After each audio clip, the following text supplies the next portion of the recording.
And Princess Mother, who began her life here in very simple circumstances, became the mother of 2 kings and a princess, of course. And a very, very important and lovely princess who all worked for the whole family worked for the people. Yes, for their whole lives. But Princess Mother loved returning to Switzerland, didn't she? Well, she returned to Switzerland because she didn't return just to go skiing or to But she loved skiing. She loved skiing. She returned for her health. Now, when she came to Thailand, she would work so hard going to visit the people in the provinces that she would lose so many kilos. And so she had to go back to recuperate and build up her strength. She probably went back and skied because I did read that Princess Mother made a very serious promise that she would stop skiing when she was 90 years old. No, when she was 80. Oh, only 80. And when she was 90, she would return home to stay. And she did. And she did. It's a wonderful story, isn't it? Of a truly incredible person. But while Princess Mother lived at Doi Tung in the north of Thailand, her work for the people was enormous, wasn't it? Well, even in Doi Tung, when she said she would come back at 90 to live, she said, but I have to have work to do. Yes. And what she did was, she said, I want to grow trees. Yes. So Doi Tung was rehabilitated, reforested. From Yingbu 3, I heard that somebody made the comment that in Switzerland, Princess Mother could look at Lake Geneva and France, and in Doi Tung, she could look at the green fields and the mountains in Laos. And Doi Tung is high up. Yes. But when you look down, now you see the town of Chiang Rai. Yes. Okay, and that was the green. But it was so misty in those days that now everything, the weather conditions have changed. But it used to be in the winter. Now you could see the clouds coming up to the mountain.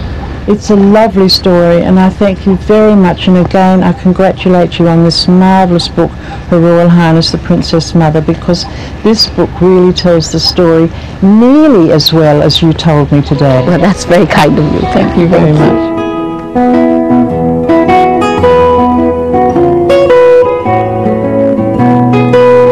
พิพิธภัณฑ์เฉลิมพระเกียรติสมเด็จพระศรีนครินทราบรมราชชนนีกรมศิลปากรยังได้จัดสร้างพิพิธภัณฑ์ที่แบ่งเป็น2 ส่วนส่วนที่1แสดงพระราชประวัติและสร้างแนวรั้วกำแพงล้อมต้นกลางขนาดใหญ่ต้นหนึ่งในจำนวน4 ต้นในอุทยานเฉลิมพระเกียรติส่วนที่2แสดงเรื่องในความสนพระทัยและงานอดิเรกสกีเปตองแบดมินตันการวาดภาพบนเครื่องกระเบื้องงานศิลปะจากดอกไม้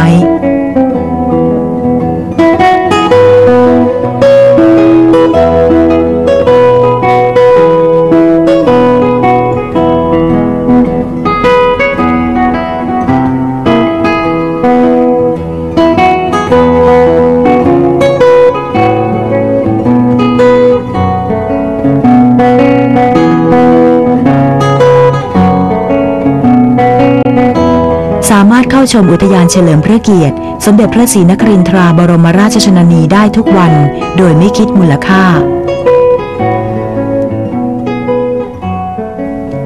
ดอยตุงตั้งอยู่ทางเหนือสุดของประเทศไทยติดกับสาธารณรัฐประชาธิปไตยประชาชนลาวภูเขาเหล่านี้ไม่สามารถปลูกพืชไร่ได้เนื่องจากพวกปลูกฝิ่นใช้วิธีการทำไร่เลื่อนลอยและเผาป่าวันนี้มีการปลูกป่าใหม่บนภูเขาด้วยต้นกาแฟและต้นมะคาเดเมียสมเด็จพระศรีนครินทราบรมราชชนนีทรงโปรดการทำสวนและทรงใช้เวลายามทรงว่างพระราชภารกิจอยู่ท่ามกลางธรรมชาติสวนนี้มีประติมากรรมยอดเยี่ยมชื่อ Continuity ของมิเรียมยิปอินซอยศิลปินแห่งชาติ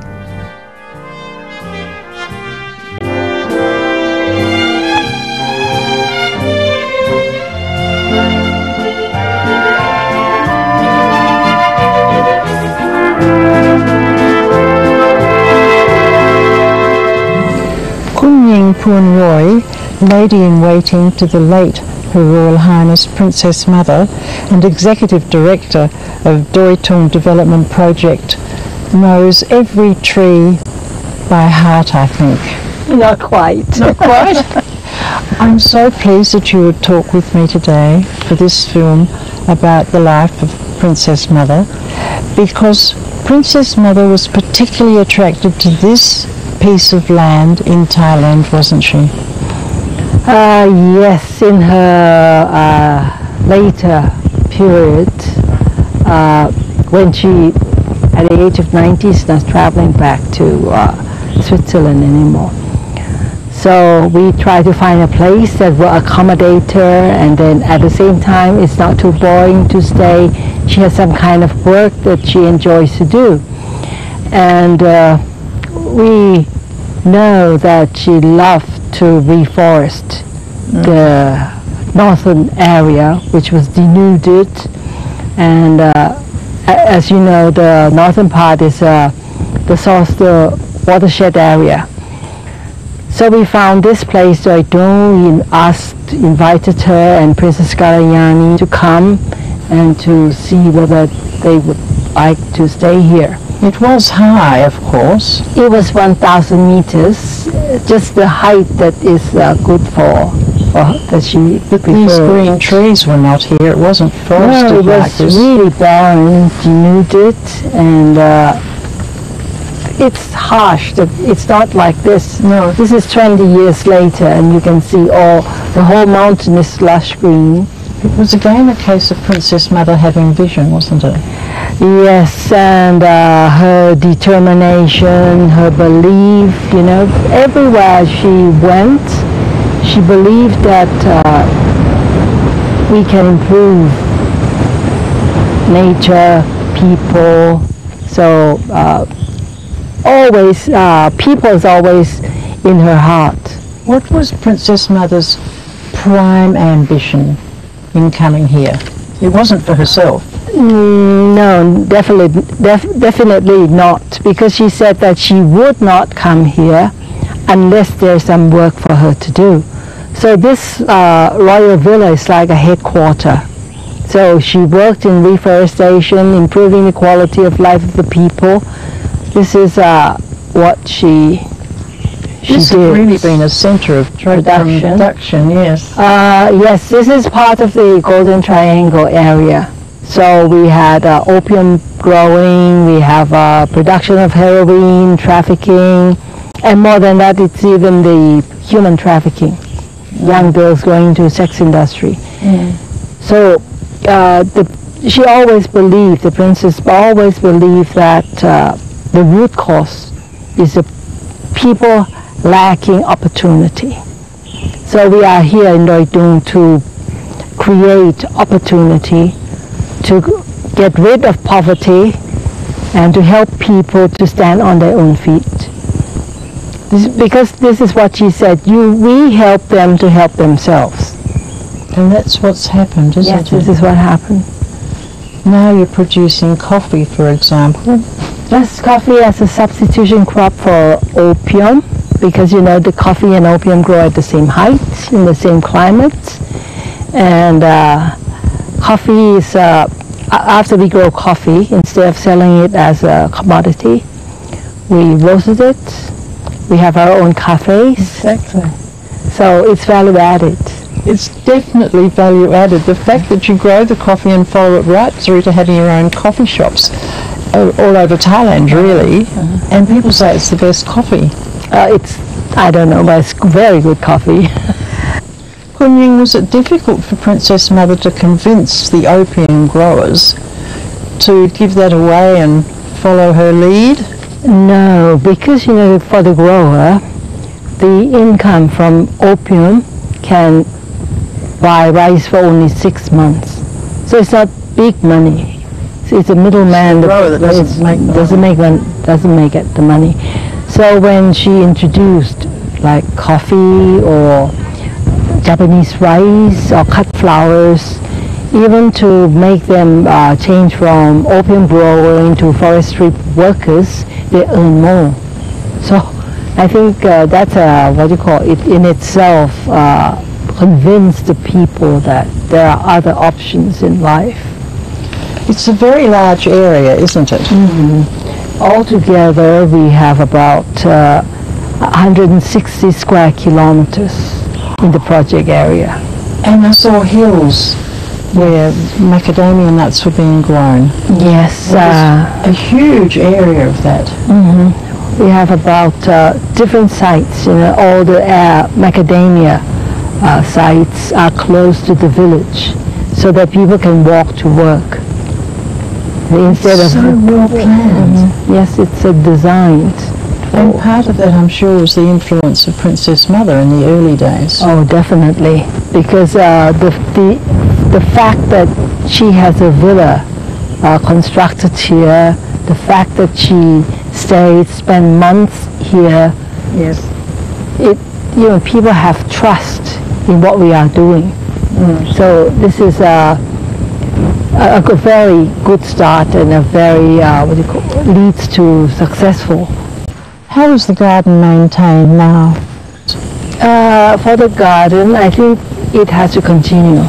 It has become a destination, tourist destination of the north. It has to continue, and the villagers will have to continue the work which they have learned. That's why it is sustainability. So it will continue, of Yes. course. It's commonly called the Ma Fa Luang Garden, isn't it? Yes, the Ma Fa Luang is the name the people called her in the north, because Ma Fa Luang is a royal mother from the sky. Exactly, because Princess Mother used to fly in a helicopter, didn't she? Because she traveled to remote areas. Yes. With no access, no road access. So helicopter is a means to get there. It's extraordinary, that she did all of that. And I think it's so interesting that now the projects are going forward. There's the garden that we filmed earlier in the day, which is so marvellous, and all the different crops that you can see being grown. And people were coming here, you could tell they were from all over the world. Yes, and especially Thai people, because the tourists, the Princess Mother's intention is to grow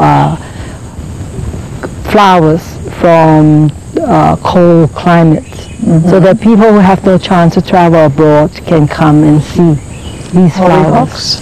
Yes, so many things, geraniums and candy tuft, all these flowers that are not normally grown in Thailand. Exactly. It is a paradise, and I feel that we were very lucky to be able to film here today. And I'd like to thank you very, very much indeed. It's a pleasure. Come down the Soy. It's a tiny narrow lane, through the gate and into the park. And you'll be able to enjoy the history of Princess Mother.